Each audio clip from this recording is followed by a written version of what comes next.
지난 2016년 개성공단 전면 철수는 박근혜 전 대통령의 일방적인 구두 지시로 이루어졌다는 조사 결과가 나왔습니다. 북한의 임금 전용 등 개성공단 중단의 근거로 내세운 내용도 근거가 부족했던 것으로 지적됐습니다. 네, 취재기자 연결해서 자세히 알아보겠습니다.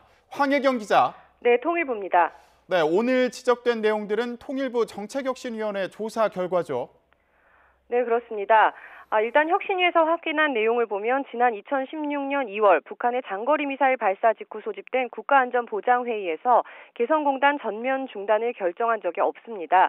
그런데 이튿날 청와대 외교안보수석이 박 전 대통령의 지시라며 통일부 장관에게 전화해 개성공단에서 철수하라는 구두 지시를 통보한 것으로 확인됐습니다.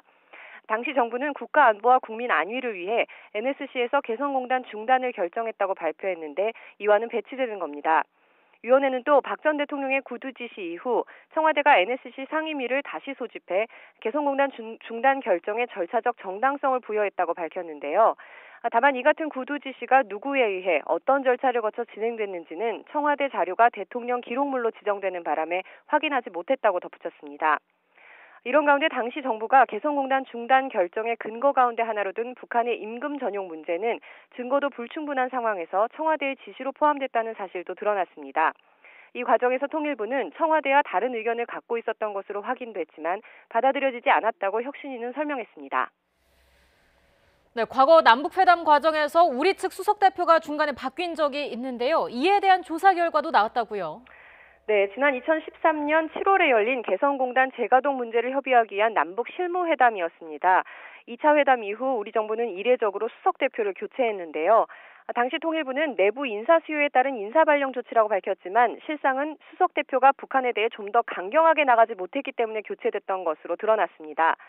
또 회담 과정에서 수석 대표의 격을 따진다든지 과거 남북 합의서를 정권에 따라 쉽게 부정하는 등의 태도 때문에 남북 관계의 지속성이 훼손되기도 했다면서 향후 남북 대화가 재개되면 정부 조직 차이 등을 고려해 형식 문제는 유연하게 접근하고 수석 대표에게는 협상 재량권을 부여해야 한다고 강조했습니다. 그 밖에도 해외 북한 식당 종업원들의 집단 탈북과 같은 민감한 사안이 통일부에서 발표된 것과 관련해 당시 국정원의 요청을 통일부가 수동적으로 발표한 사실이 드러났는데요. 혁신위는 통일부의 깊은 자기 반성과 성찰이 필요하다고 꼬집었습니다. 네, 통일부의 반응이 궁금한데요.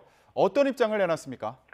네, 통일부 당국자는 조금 전 기자들과 만난 자리에서 혁신위의 의견을 겸허한 자세로 받아들인다는 입장을 밝혔습니다. 또 혁신위가 제안한 방안들에 대해서는 후속 조치를 해나갈 계획이라면서 향후 정책 추진 과정에 반영해 나갈 수 있도록 노력하겠다고 말했습니다. 하지만 위원회가 지적한 대로 통일부가 주무부처로서 역할을 제대로 하지 못하고 또 개성공단 전면 중단 과정에서 사실과 다른 내용을 밝힌 데 대해 사과와 책임자 처벌을 해야 하는 것 아니냐는 지적도 나왔는데요. 이에 대해 당국자는 위원회의 의견서가 법적 효력이 있는 것은 아니고 권고 성격이기 때문에 추후 시간을 갖고 종합적으로 검토하겠다며 즉답을 피했습니다. 지금까지 통일부에서 YTN 황혜경입니다.